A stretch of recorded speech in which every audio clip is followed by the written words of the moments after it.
إن الحمد لله نحمده ونستعينه من يهده الله فلا مضل له ومن يضلل فلا هادي له وأشهد أن لا إله إلا الله وحده لا شريك له وأن محمدا عبده ورسوله أما بعد.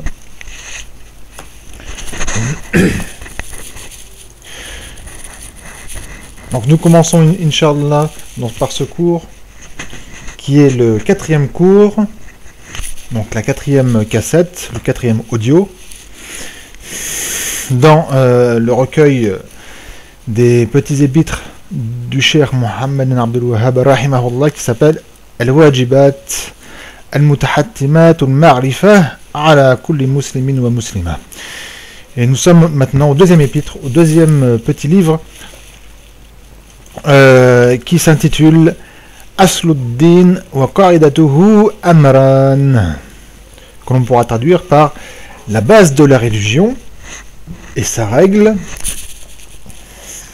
est deux choses, deux affaires, deux choses très importantes. Qa'idatuhu, je l'ai traduit par règle, mais on peut aussi le traduire par base. Donc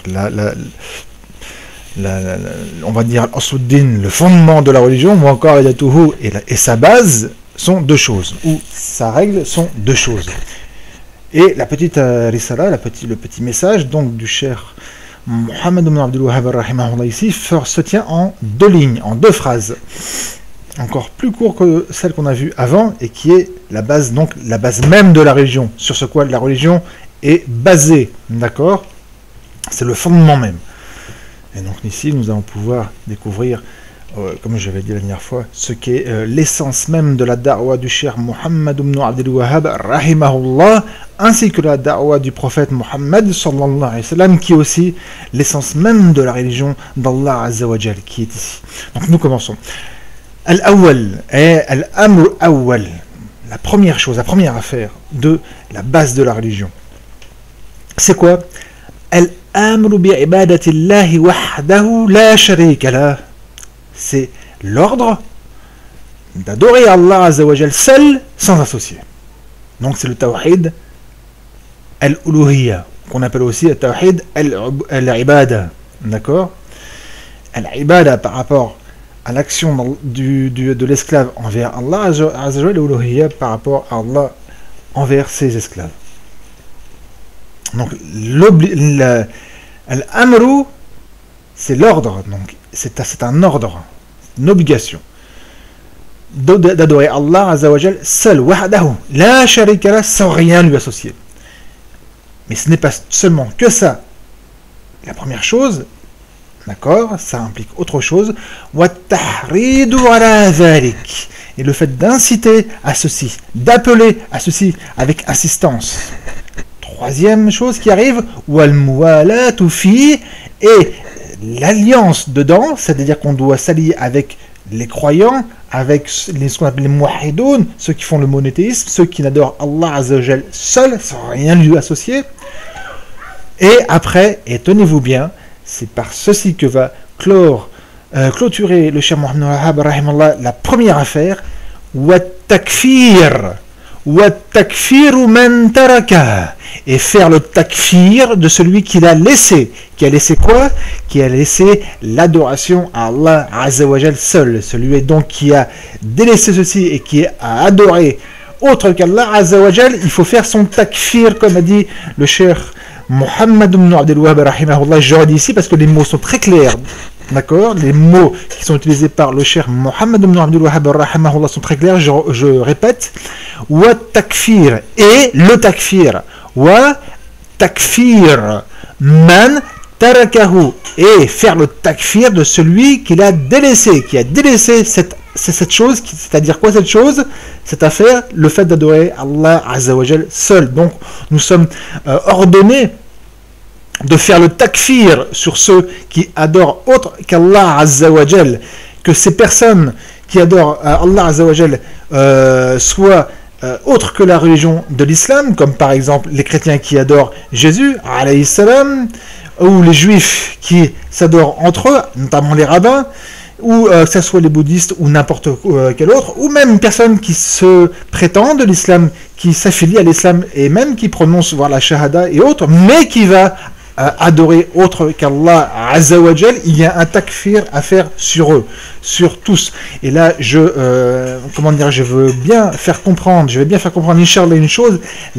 Quand le cheikh Mohammed ibn al-Wahhab rahimahullah, il dit le takfir, notamment aussi de ceux qui a délaissé, qui c'est qui vise principalement?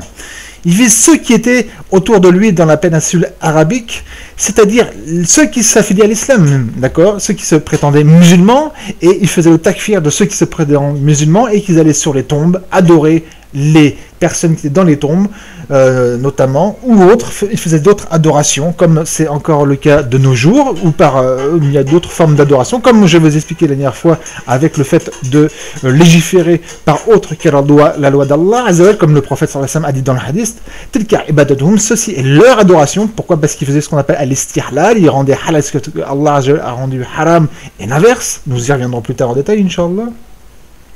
Donc il faut faire ce takfir, comme le cheikh Mohammed ibn Abdul Wahhab a dit, je répète, wa takfiru man tarakahu. Et donc faire le takfir de celui qui a laissé le fait d'adorer Allah Azza wa Jalla. Et bien sûr le cheikh Mohammed ibn Abdul Wahhab avec la famille de Saoud ont combattu par les armes, par l'épée, ces personnes qui s'affiliaient à l'islam, qui se prétendaient musulmans et qui faisaient la prière, qui faisaient le hajj, qui jeûnaient le mois de Ramadan, mais qui allaient sur les tombes ou autres et faire des adorations à autre qu'Allah Azza wa Jal.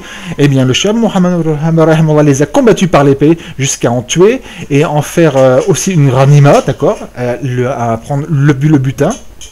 C'est dans l'histoire que vous pouvez trouver, Inch'Allah. Et quand le cheikh Mohammed il parle des mouchrikoun, des associateurs de son époque, il vise cela. Il ne vise pas les bouddhistes ou les hindouistes ou autres. Quand il dit les mouchrikoun, il vise qui? Il vise ceux qui se prétendent de l'islam et qui font de l'adoration à autre qu'Allah Azza wa Jal. Et il y a une risala, un petit livre du cheikh Mohammed qui est très bien et que, Inch'Allah, si on a le temps, si on pourra, on l'étudiera, Inch'Allah, on la lira et avec un commentaire que je vous ferai, Inch'Allah, qui s'appelle Mufid al-Mustafid fi kufri tarik al-tawhid. Donc, Mufid al-Mustafid, celui qui profite à celui qui veut prendre le profit, dans quoi? Fait kufri tarik al-tawhid, dans le kufr, dans la mécréance de celui qui a laissé le tawhid. Cette risala est très forte sur le takfir parce que le cheikh Mohammed explique bien son takfir, comment il le fait, et il cite aussi des catégories ou autres. Il y a aussi une autre risala qui est aussi dans ce qu'on appelle des rasaïl de rudoud, qui sont des réponses, qui est plus connue celle-là, qui est kashf shubuhat fi tawhid, kashf shubuhat, l'éclaircissement des shubuhat. Et là il répond à ceux qui disent que non, on ne peut pas faire le takfir sur les personnes qui disent la ilaha illallah, etc. Non, il y a cette excuse, et il répond à toutes ces ambiguïtés qui est très intéressante. Voilà, donc c'est aussi ce mot takfir qui fait peur à beaucoup de musulmans. Quand on parle le mot takfir, il y en a qui disent non, c'est pas possible, il ne faut pas utiliser déjà ce mot-là, etc. Ce sont des ignorants en puissance, surtout ceux qui se prétendent de la salafiyya mais qui ne sont pas salafis, ils ne sont pas sur ce quoi sont les salaf salih, et encore moins sur ce qu'était le cheikh Mohammed ibn Abdul Wahhab, comme par exemple certains rabbis que vous pouvez trouver aujourd'hui en Arabie Saoudite, ainsi que ses suiveurs, qui dès qu'on emploie le mot takfir, alors là vous voyez comme si vous êtes un khariji, alors que le cheikh Mohammed ibn Abdul Wahhab utilisait ce mot dans cette risale que nous sommes en train de lire, et bien il l'utilise et il l'ordonne, il dit bien que c'est obligatoire, ça fait partie de la base de la religion. Je redis bien le titre, Asluddin wa qa'idatuhu amran, la base, le fondement de la religion et sa règle sont deux choses, et parmi ça la première règle, al-amru bi ibadatillah wahdahu la sharika lah, l'ordre d'adorer Allah seul sans lui associer quoi que ce soit, wa tahrid ala dhalika, et inciter les gens à ceci, wal muwalatu fihi, et s'allier dans ceci, wa takfiru man taraka, et faire le takfir, déclarer mécréant celui qui a laissé l'adoration seule à Allah Azza wa Jal. Maintenant nous rentrons dans la deuxième affaire, dans la deuxième chose, qui est, comme le dit le titre, Asluddin, le fondement, la base de la religion, sans quoi il n'y a pas de religion pour la personne. Thani, donc le cheikh Muhammad ibn Abdul Wahhab rahimahullah a dit al-thani ay al-amr al-thani, la deuxième affaire, c'est quoi? Parce que la base de la religion, c'est deux choses, comme on vient de dire. Donc la deuxième chose, c'est quoi? Al-inzaru 'ani shirk fi ibadatillah. Prévenir, d'accord, du shirk, donc de l'association fi ibadatillah, dans l'adoration d'Allah Azza wa Jal. Et oui, la première affaire, c'était quoi? C'était ordonner l'adoration d'Allah Azza wa Jal seul. Et ici, la deuxième chose, et bien c'est son contraire, c'est prévenir, d'accord, prévenir les gens, interdire, donc ça implique l'interdiction de faire le shirk dans l'adoration d'Allah Azza wa Jal. Ensuite, وَالتَّغْرِيزُ فِي ذَلِكِ وَالتَّغْرِيزُ مِنَ الْعِزَةِ. Tahriz, c'est-à-dire être âpre, c'est-à-dire donner aux gens ne pas avoir envie de ceci. Tahriz, être âpre, être rude dans ceci, d'accord? Dans le fait de ne pas vouloir faire le shirk. Troisième chose, wal-mu'adatu fi, wal-mu'adatu fi. Al-mu'ada, c'est le masdar du verbe ada yu'adi, qui vient notamment du mot qu'on avait vu la dernière fois, al-adawa, c'est-à-dire prendre adou, un ennemi, al-mu'ada, d'accord? Et le mu'ada, donc c'est l'animosité fi, c'est-à-dire qu'il faut prendre en ennemi dedans, et juste avant, c'était le contraire dans la première affaire, dans la première chose, qui est la base de la religion, qui était al-mu'alatu fi, s'allier dedans, c'est-à-dire qu'on s'allie avec les muwahhidoun, avec ceux qui adorent Allah seul, et maintenant, il faut prendre en animosité, il faut prendre comme ennemi dedans, dans ceci, c'est-à-dire il faut prendre en ennemi ceux qui font du shirk akbar, bien sûr, comme nous verrons plus tard, Inch'Allah, c'est-à-dire ceux qui adorent Allah Azza wa Jal et qui, avec Allah Azza wa Jal, vont adorer autres, comme sur les tombes ou autres adorations que nous étudierons petit à petit, Inch'Allah. Et là aussi, le cheikh Muhammad ibn Abdul Wahhab rahimahullah va clôturer la deuxième chose qui fait partie, qui est la base de la religion. Ces deux choses sont la base de la religion, et clôture la deuxième chose par quoi? Wa takfir man fa'ala, et faire le takfir de celui qui l'a fait. C'est qui a fait quoi? Qui a fait le shirk, le grand shirk, qui a fait l'association dans l'adoration d'Allah Azza wa Jal, et là il répète le mot takfir. Et donc dans les deux affaires, dans les deux choses qui sont le fondement de la religion, le cheikh Muhammad ibn Abdul Wahhab rahimahullah insiste sur le takfir, et dit une deuxième fois wa takfir man fa'ala, et faire le takfir, déclarer mécréant, déclarer kafir, celui qui le fait, celui qui fait le shirk akbar, celui qui fait la grande association, celui qui fait du kufr, d'accord? Et ici s'arrête le deuxième épître, qui fait, comme je vous l'ai dit, deux phrases, et alhamdulillah, qui est très simple et qui est la base, ce que tout musulman doit connaître, comme c'est le titre de ce recueil de petits messages du cheikh Muhammad ibn Abdul Wahhab rahimahullah, d'accord? Ce que tout musulman doit savoir. C'est simple à savoir, ces deux phrases sont très simples, je vous le répète. D'abord le titre, Asluddin wa qaridatuhu amran, la base de la religion. Et sa règle sont deux choses. C'est quoi ces deux choses? Al-awwal, al-amru bi'ibadatillahi wahdahu la sharika lah. C'est l'ordre d'adorer Allah Azza wa Jal seul, sans associer. Wa tahridu ala dhalika, et inciter à ceci, appeler les gens à ceci. Troisième chose, wal muwalatu fihi, et s'allier dedans, en lui, et en cette adoration à Allah Azza wa Jal seul. Dernière chose de cette première affaire qui est le fondement, wa takfir man taraka, et faire le takfir, déclarer mécréant, déclarer kafir celui qui l'a laissé, c'est-à-dire celui qui a laissé le tawhid, même s'il se prétend toujours musulman, même s'il fait la shahada, qui sera nul et non avenu, même s'il fait ses 5 prières, s'il fait ses 5 piliers, en vérité, il a fait du shirk akbar, il a adoré autre qu'Allah, c'est un murtad, c'est un apostat. Deuxième affaire, qui fait partie de la base de la religion, al-inzaru 'ani shirk fi ibadatillah. Prévenir du shirk dans l'adoration d'Allah, qui est le contraire de ce qu'on a vu avant. Et après, wa tahrizu fi dhalik, et être âpre, dur sur ceci.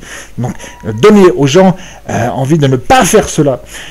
Ensuite, wal mu'adatu fi, et donc prendre comme ennemi dedans, c'est-à-dire il faut prendre ceux qui adorent autre qu'Allah Azza wa Jal, il faut les prendre comme adou, ennemi, donc il faut faire ce qu'on appelle al-mu'ada, al-adawa, D'accord? Et on clôt par ceci, on clôt par le takfir, parce que le cher Muhammad ibn Abdul Wahhab, là aussi, clôt ceci par le takfir, et il dit Wat takfiru man fa'ala, et faire le takfir de celui qui le fait. Donc, on n'a pas de honte à employer le mot takfir. Ceux qui disent ceci et qui se prétendent de la darwa du cher Muhammad Abdul Wahhab n'ont rien compris à sa darwa, ou ils mentent sciemment sur le cher Muhammad Abdul Wahhab, ce qui est le cas exact de beaucoup de personnes, de certains chouyours d'Arabie Saoudite autres, qui mentent sur la darwa du cher Muhammad Abdul Wahhab, qui cachent certains des livres, des écrits du cher Muhammad Wahhab, où il est clair qu'il faut faire le takfir de plusieurs catégories de gens. Nous retenons aussi de ces deux affaires qu'il y a ce qu'on appelle al-wala wal-bara, le fameux al-wala wal-bara, l'alliance et le désaveu. Quand il a dit al-muwalatu fi, dans la première chose il a dit al-muwalatu fi, et c'est al-wala. Al-muwala, c'est al-wala. Et après, il a dit al-mu'ada, et c'est al-bara, c'est désavoué. Mais là, c'est donc quand on se désavoue de quelque chose, ça implique de prendre sur lequel on s'est désavoué, de le prendre en ennemi. Maintenant, nous allons lire une annotation, Inch'Allah, que j'ai écrit. C'est, donc comme je dis, Huma al-wala wal-bara. Et ces deux choses-là, donc dans le moment qu'il a écrit, le cher Muhammad Wahhab, c'est al-wala wal-bara, qui, c'est vaste, qui englobe beaucoup de choses. Comme j'en ai déjà parlé la dernière fois, des exemples de al-wala wal-bara, comme le prophète sallallahu alayhi wa sallam a dit, par exemple, dans le hadith qui se trouve dans le musnad à l'imam Ahmed, rahimahullah, Man tashabbaha biqawmin fahuwa minhum. Man tashabbaha biqawmin fahuwa minhum. Celui qui ressemble à un peuple lui appartient. Donc il est demandé de ne pas ressembler à un peuple de kuffar, et bien de mécréants, ne serait-ce que par les vêtements. Et bien, et beaucoup de savants parlent sur ça, notamment le cher de l'islam Ibn Taymiyyah, rahimahullah, dans son livre qui s'appelle Iqtadi Surat al-Mustaqim, où une grande partie, et bien c'est ça, il parle du Atashabbuh, il parle de ça, le fait, tout ce que ça englobe, le fait de se rassembler à un peuple de mécréants. Donc on n'a pas à faire les mêmes adorations qu'eux, et même dans les vêtements, sauf dans certains cas où on peut prendre les mêmes vêtements, sauf si ce vêtement-là implique une religion, comme par exemple, en aucun cas on doit porter par exemple une soutane ou une croix, mais un vêtement qui, entre guillemets, est neutre, comme par exemple porter un pantalon ou une chemise ou autre, qui est neutre, qui n'indique pas vraiment une religion, mais le problème viendra que ça vient des kuffars. Ceci, dans certains cas, est autorisé. On pourra en parler plus tard, Inch'Allah, ça englobe, parce qu'il y a des paroles, c'est notamment l'avis de Cheikh Islam Ibn Taymiyyah et de Al-Uthaymin, qu'il est autorisé, voire obligatoire, de porter les vêtements des mécréants quand on est dans Al-Harb, chez eux. Ensuite, comme je l'ai dit aussi, Al-Wala wal-Bara, c'est avant tout le cœur, dans le cœur, avoir de la haine envers la mécréance et les mécréants dans le cœur, et ensuite il faut le concrétiser par le corps et la parole. Quand on va le concrétiser, commencer par les actes, c'est-à-dire qu'on ne va pas assister à leurs adorations, d'accord, qu'ils font. Il ne faut pas aller assister. Il faut s'écarter, d'accord. Il ne faut pas aller dans les églises juste au moment où ils font leurs adorations, ou les synagogues ou autres, au moment où ils font leurs adorations. Ça, c'est clair. Une autre étape dans le al-wala wal-bara, c'est le fait de se désavouer physiquement, c'est-à-dire qu'il faut s'écarter, il faut s'éloigner, il faut faire ce qu'on appelle la hijra, il faut faire l'émigration, il faut quitter les mécréants pour les musulmans, et si possible aller dans un état où la charia est appliquée, et le summum de al-wala wal-bara, c'est faire le djihad. Et oui, on les quitte, et après on revient vers eux, mais pour expliquer certaines choses, notamment de la religion, et ceci se fait par le djihad. Donc le djihad est le summum du al-wala wal-bara, et c'est le summum, on peut dire, qui peut être atteint par la foi. On en parlera, Inch'Allah, plus tard. Ensuite, al-muwalatu tatamannu al-mahabba wa nusra wa al-muwafaqa. Maintenant, on va parler de al-wala wal-bara un petit peu plus. Al-wala, qu'on appelle aussi al-muwala, englobe certaines choses. Parmi le corps, c'est quoi? Al-mahabba, l'amour. L'amour envers qui? L'amour envers les croyants. D'accord? On s'allie. Al-wala, ça veut dire qu'il faut s'allier, et donc, dans le cœur, on les aime. Ensuite, wa nusra. La nusra, c'est secourir. C'est-à-dire que par le corps, on va secourir les muwahhidoun, ceux qui font l'unicité, le monothéisme, le tawhid, d'accord, donc les musulmans. Ensuite, wal muwafaqa, astaghfirullah. Et muwafaqa, c'est l'accord, c'est-à-dire quoi? Être en accord avec eux, avec les musulmans, c'est-à-dire ne serait-ce que par les habits, ne serait-ce que par les paroles, les habitudes et autres. Khilafan lil mu'ada et khilafan lil bara'a, à la divergence d'al-mu'ada, de l'animosité, et qu'on peut dire aussi de al-bara, c'est parce que al-bara implique quoi? Al-bourde, la haine dans le cœur. Wal-khizlan, et le fait de laisser. D'accord? Et donc, c'est de ne pas secourir, mais le contraire de secourir. Laisser, lâcher ces mouchikoun, ces associateurs, wal mukhalafa, et diverger des mouchikoun, des koufars, diverger des koufars, comme le prophète sallallahu alayhi wa sallam a ordonné dans beaucoup de choses de diverger, comme le fait, par exemple, de laisser pousser sa barbe et de tailler sa moustache, khaliful majous, et autres koufars, comme c'était cité, diverger des majous. Il nous a aussi ordonné de prier dans nos chaussures afin de nous diverger, notamment des juifs. Donc il y a beaucoup d'ordres comme ça du prophète sallallahu alayhi wa sallam qui nous ordonne par des choses apparentes de faire afin de diverger des kuffars. Maintenant, Inch'Allah, nous allons lire un peu de Coran sur ce sujet. Dans la sourate Al-Ma'ida, la table servie, nous allons lire plusieurs versets à la suite. On va partir à partir du verset numéro 51. Bien que les versets qui sont avant sont très bien, mais pour le sujet exact qui nous concerne, on va commencer à partir du verset 51. Allah Azza wa Jalla dit: Ya ayyuhalladhina amanu la tattakhidhul yahuda wan nasara awliya. Ô vous ceux qui avez cru, ne prenez pas les juifs et les chrétiens comme alliés. La tattakhidhul yahuda wan nasara awliya ba'duhum awliya ou ba'd. Ils sont alliés entre eux. Wa man yatawallahum minkum fa innahu minhum.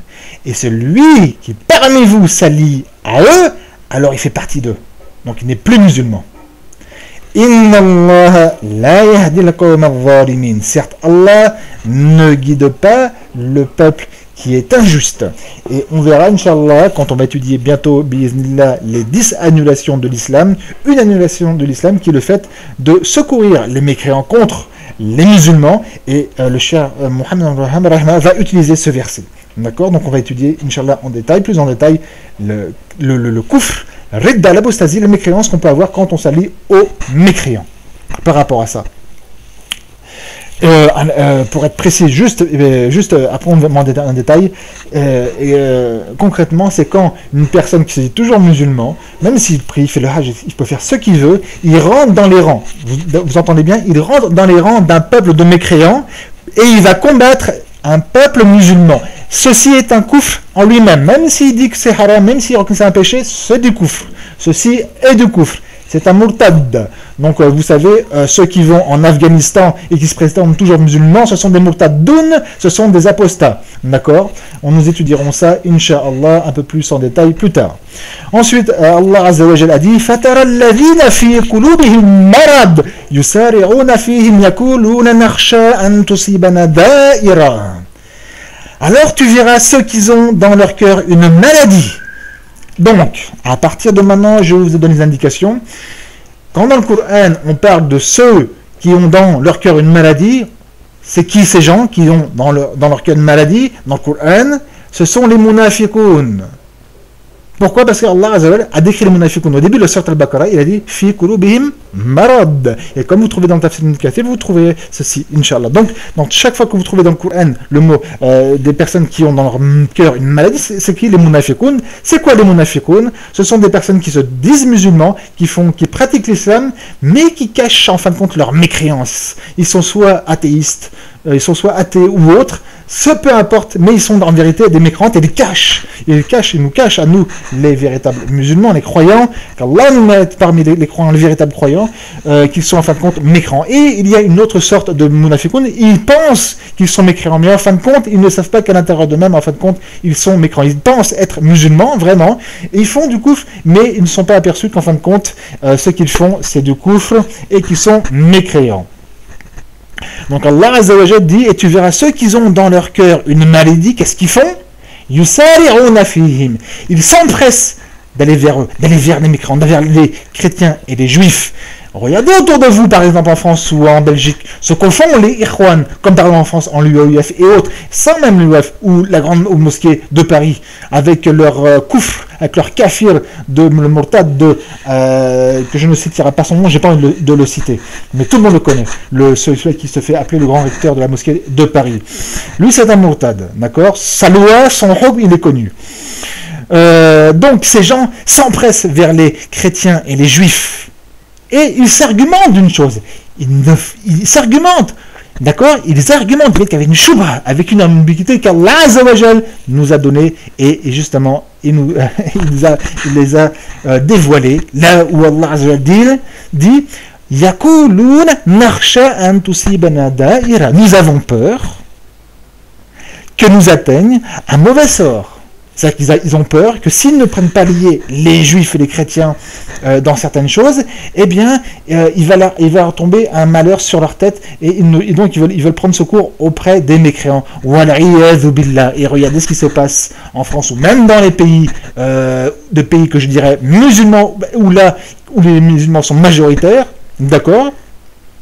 Eh bien, vous verrez ceci. Il se passe cela. Les gens, ces gens-là ont peur des mécréants, au point de les prendre comme alliés et que cette alliance aille jusqu'au koufr parfois. Je dis bien parfois, c'est pas toujours comme parce que l'alliance, comme on pourra voir, Inch'Allah, pour que ça arrive au koufr, au grand koufr, il faut certaines choses. Une chose qui est claire, c'est quand, par exemple, comme je dis, une personne, par exemple, rentre dans l'armée, de mécréants, et qu'il est dans les rangs des mécréants, et va combattre les musulmans, même s'il dit qu'il est musulman, même s'il dit qu'il n'aime pas ce qu'il fait ou quoi, c'est un mécréant, il a fait un koufr qui est bawah, qui est clair et évident.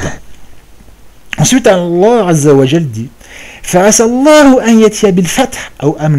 alors il se peut qu'Allah Azza wa Jal viendra avec une ouverture, avec une conquête, ou une affaire qui viendra de lui. Alors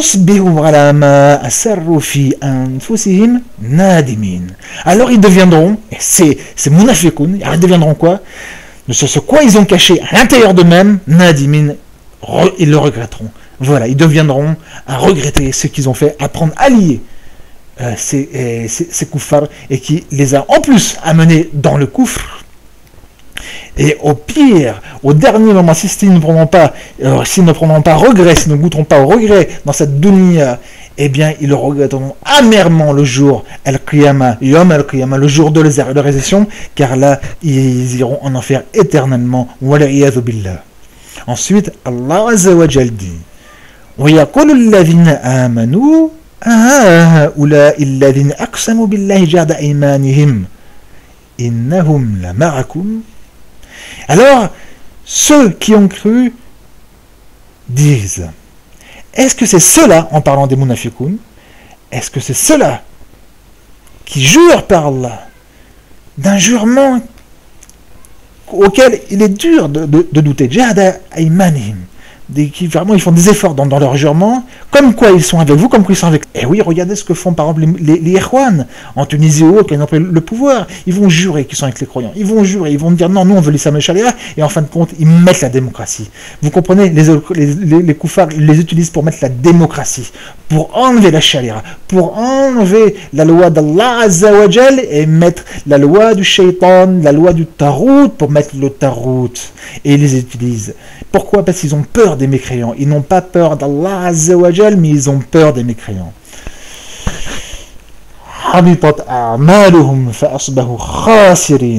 Leurs actions sont devenues vaines parce qu'ils ont fait un ridda, ils ont fait une apostasie. Donc toutes les actions sont vaines. Ils sont devenus les perdants. Et s'ils ne sont pas perdants dans cette vie, bah, ils seront perdants le jour de la résurrection, car ils seront jetés au plus profond de l'enfer. Et regardez bien, c'est ce qui se passe aussi par exemple, en France avec des datis ou je ne me rappelle plus d'autres noms qui se trouvent et qui se disent musulmans, etc. Et qui vont et qui pactisent avec le diable et qui pactisent avec Satan, avec le shaitan et qui rentrent dans le tarout et qui prêtent allégeance au tarout et qui rentrent dans les gouvernements et qui n'ont que faire de la charia et de la loi d'Allah Azza wa Jal.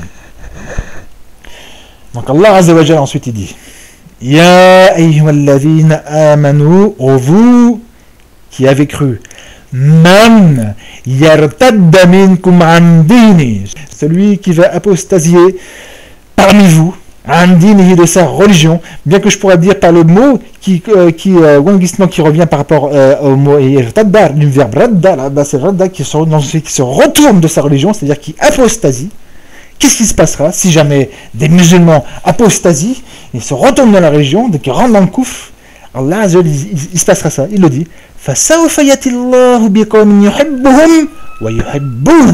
Alors Allah Azza wa Jal viendra avec un peuple qui l'aimera et que eux l'aimeront.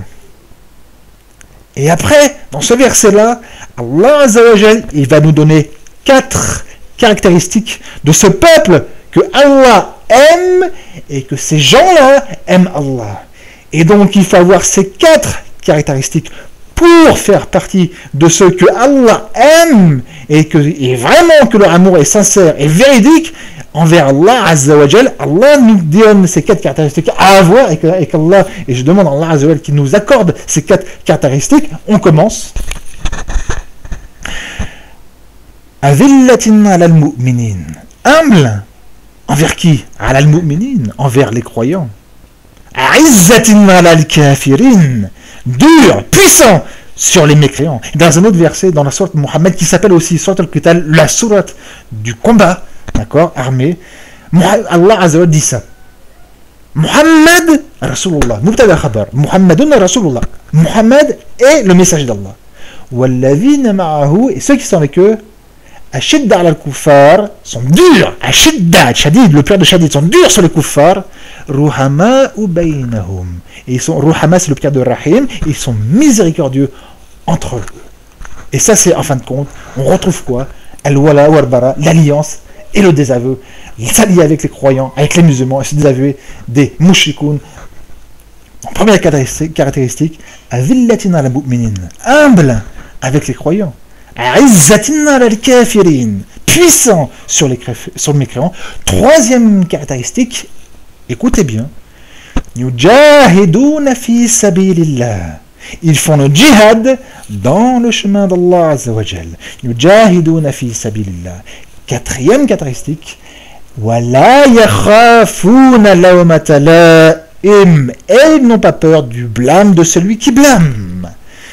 Par exemple, Allah Azza wa Jal dit toujours kuffar, kafirun, mécréant. Vous ne trouverez jamais, je me répète, mais vous ne trouvez jamais dans le Coran le mot ghayr muslimin, non musulman. Ghayr muslim, non musulman. Ça n'existe pas dans le Coran, ça n'existe pas dans la Sunna. C'est venu à notre époque surtout, et beaucoup l'utilisent ça. Ce sont des mécréants. Allah Azza wa Jal interpelle les mécréants par la mécréance. Ya ayyuhal kafirun, kul ya ayyuhal kafirun, dit. Oh vous les mécréants, il n'y a pas, Allah n'a pas dit Kul ya ayyuha ghayr muslimin. D'accord? Ensuite Allah Azza wa Jalla dit dans le verset Dhalika fadlullah, ceci est le mérite d'Allah. Ceci est le mérite d'Allah. Le fait d'avoir ces 4 caractéristiques, d'être humble avec les croyants, d'être puissant, aziz sur les mécréants, de faire le djihad, faire parmi le djihad. Faire le djihad dans le chemin d'Allah. Ne pas avoir peur du blâme du blâmeur. Ces 4 caractéristiques. Ceci, comme Allah le dit, ceci est le mérite d'Allah. Yutihi man yasha, et il le donne à qui il veut. C'est Allah Azza wa Jal qui donne et qui reprend. On demande à Allah Azza wa Jal qui nous donne ce mérite énorme. Ces 4 caractéristiques et qui ne nous l'enlève jamais et qui nous fasse mourir sur ces 4 caractéristiques. ainsi que ceux qu'on aime. Ensuite, Allah Azza wa Jalla dit Wallahu wasi'un alim. Allah est large et savant. Et dans certains tafsirs, vous trouvez large, c'est-à-dire qu'il est large dans ce qu'il donne et savant à ce qu'il donne. Donc il faut quand même le mériter, il faut faire des actions pour le mériter. Il faut aller vers Allah Azza wa Jalla, sincèrement.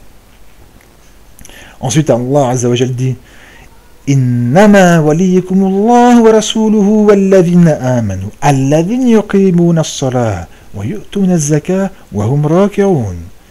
Et ce ne sont que, innama, c'est, comme je l'ai déjà dit, en arabe, c'est ce qu'on appelle adatu has, c'est une particule de réception, c'est-à-dire que ce n'est que ça. Donc, innama waliyukum, votre allié n'est que, c'est qui dans notre allié, son véritable croyant, c'est qui? Allah. Wa rasuluhu, et son messager, walladhina amanu, et ceux qui ont cru, mais attention, alladhina yuqimuna as-salah, ceux qui appliquent la prière, wa yutuna az-zakah, et qui donnent la zakah, wa hum raki'un, et eux, et en étant inclinés. Donc, c'est qui, avec qui on doit s'allier? Avec les kuffars, hors des questions. Avec qui? Notre premier allié, c'est Allah Azza wa Jal, comme Allah le dit ici. Innama waliyukumullah. Ensuite, wa rasuluhu, et son messager Muhammad sallallahu alayhi wa sallam, walladhina amanu, et ceux qui ont cru, mais pas n'importe qui. Alladhina yuqimuna as-salata wa yu'tuna az-zakah wa hum raki'un. Ceux parmi les croyants, qui se prennent croyants, qui accomplissent la prière, qui donnent la zakah en étant inclinés. Et je finirai par ce verset qui vient. Et ceux qui prennent alliés Allah et son messager, et ceux qui ont cru, alors qu'est-ce qui se passe? Alors certes, le parti d'Allah, ce sont eux qui dominent. Et le mot Hizballah vient deux fois dans le Coran. Et bien sûr, le Hizballah, c'est pas le Hizballah du Liban, c'est ces chiites, c'est Rafida, c'est Kuffar qui sont appelés Hizballah, mais qu'en fin de compte, ce sont le Hizb al-Shaytan, qui sont le parti du Shaytan, le parti de Satan, du diable. Ces gens sont vraiment des souillures, ils sont impurs. Ces gens-là sont impurs, ce sont des Kuffar. Les Rafida, les chiites, les imamiyas, tout ça, ce sont des personnes impures. Leur sentence est connue, c'est le fil de l'épée, il n'y a aucun problème sur cela. Et de là, on sait qu'une simple nomination ne suffit pas pour que la chose nommée ou la personne nommée soit comme il prétend être nommé. Ces gens-là, ces kuffars qui sont les chiites, ils s'appellent le Hizbullah, le parti d'Allah. Est-ce que c'est parce qu'ils sont nommés eux-mêmes, ils ont mis une étiquette comme quoi c'est le Hizbullah? C'est vraiment le Hizbullah? Non, c'est pas du tout le Hizbullah qui est marqué dans le Coran. Ils se sont des menteurs. C'est comme pour certaines personnes à notre époque qui s'appellent salafis et qui ne sont pas salafis. Ce sont des murji'a, ce sont des personnes qui ont trahi la da'wah du cheikh Muhammad ibn al-Wahhab rahimahullah, mais qui ont trahi le livre d'Allah Azza wa Jal et la sunna du prophète sallallahu alayhi wa sallam. Ce ne sont pas des salafis, ils ont même trahi les salafs, les véritables salafis, ils sont très bien connus. Les salafis, c'est ceux qui ne suivent pas les gouverneurs et autres et qui se prosternent devant eux. Et quand je dis le mot prosterner, ce n'est pas dans le sens concret, mais dans le sens figuré. Ceci étant dit, nous allons pouvoir, Inch'Allah, continuer. Et Inch'Allah, je vais ici lire dans Surat Maryam, la Surat Marie, la mère de Jésus, alayhi salam, que la paix d'Allah soit sur elle. C'était une sainte, la mère de Jésus, Maryam, alayhi salam, wa ala Isa as-salam, wa salah. Dans cette sourate, d'ailleurs, c'est la seule sourate dans le Coran qui porte le nom d'une femme, et c'est le nom de cette femme, c'est Maryam, alayhi salam. Nous allons commencer par le verset, le verset 42. Et donc là, Allah Azza wa Jal va parler par rapport à Ibrahim, Abraham. وَإِذْ قَالِ أَبِيهِ يَا أَبَتِي لِمَ تَعْبُدُ مَا لَا يَسْمَعُ وَلَا يُبْصِرُ وَلَا يُغْنِي عَنْكَ شَيْئًا. Donc là, c'est Abraham qui interpelle son père. Et il dit à son père, il a dit à son père, Ya abati. Ya abati. Il n'a pas dit ya abi, il n'a pas dit oh mon père, il a dit ya abati. Et abati, c'est une forme de politesse envers son père et de tendresse.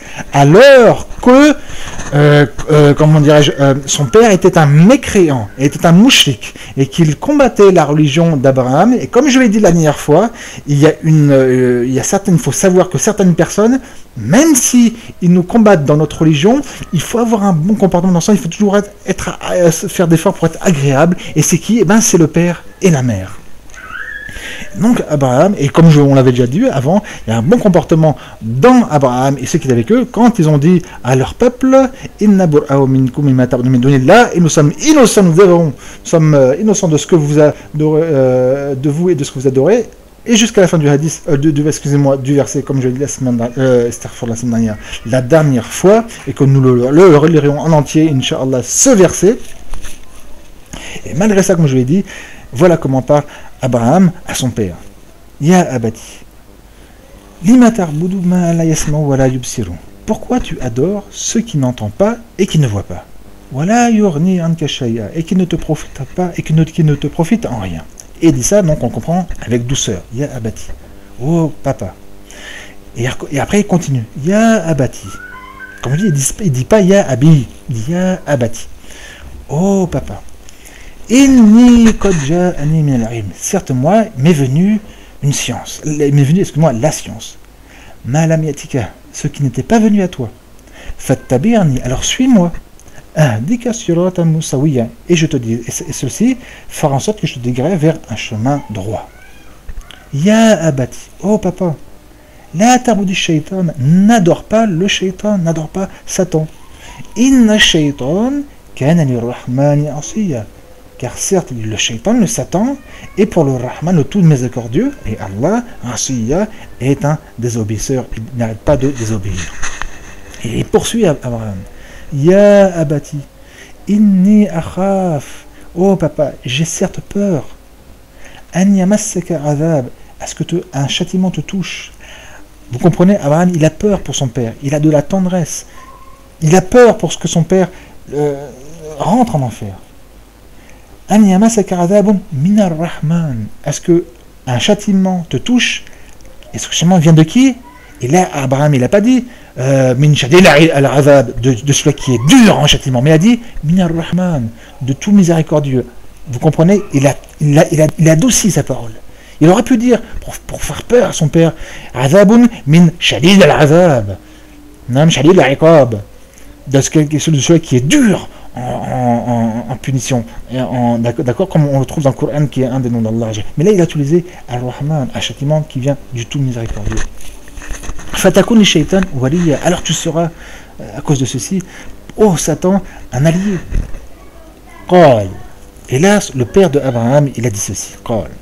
Araribun anta an alihati, est-ce que toi, tu veux te défaire de mes divinités? Ya Ibrahim, oh Abraham. Et là, par contre, son père, on sent qu'il est dur. Il n'a pas dit, oh mon fils chéri, etc. Il a dit, oh Abraham. Et là, son père lui a dit ça, si tu ne cesses pas, je te lapiderai.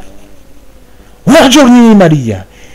Et Warjourni, ici, al-hijab, c'est-à-dire que écarte-toi de moi, c'est-à-dire que fuis-moi, Maria.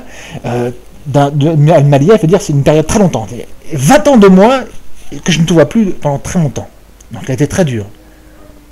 Et quelle a été la réaction d'Abraham vis-à-vis de cet entêtement de son père sur la mécréance, et qu'en plus il a été dur envers lui? Et bien il dit, Qal salamun alayk.